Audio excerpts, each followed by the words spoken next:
2072 सालको महाभूकम्पपछि बसन्तपुर दरबार क्षेत्रभित्र बनेका थुप्रै संरचना मध्ये माजु देगा कुमारी घरको दायाँपट्टि रहेको भव्य 3 तहको नेवारी शैलीको मन्दिर हो। 1690 मा निर्मित यस मन्दिर रानी रिद्धिलक्ष्मीले आफ्नो नाति भूपालेन्द्र मल्लको शासनकालमा निर्माण गरेकी थिइन्। भूपालेन्द्र मल्लको सानै उमेरमा मृत्युवरण भएको थियो, त्यसैले यसको नाम माजु देगा वा रानी आमाको मन्दिर भनेर राखिएको छ। शिवलाई समर्पित यस मन्दिर एक विशाल पिरामिड आकारको बेसमा उभिएको छ। मन्दिरमा 9 सिडी इटाको जगको कारण तलेजु भवानी र देगु तलेजुको मन्दिरपछि माजु देगा काठमाडौँ दरबार स्क्वायर क्षेत्रको सबैभन्दा अग्लो र सबैभन्दा ठूलो मन्दिर बनेको छ। तल्लो तलामा स्तम्भयुक्त बरण्डा रहेको छ भने मुख्य प्रवेशद्वार पूर्वीतर्फ फर्किएको छ।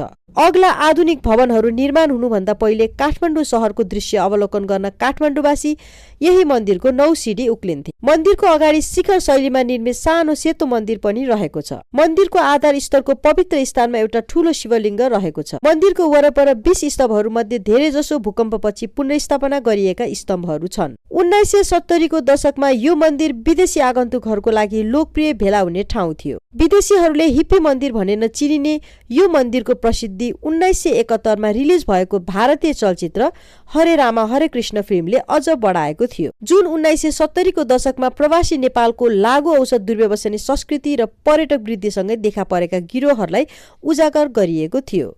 यस्तै रमाइलो अनि जानकारीमूलक भिडियोहरू हेर्नको लागि हामीलाई फलो अनि सब्स्क्राइब गर्नुहोला। धन्यवाद।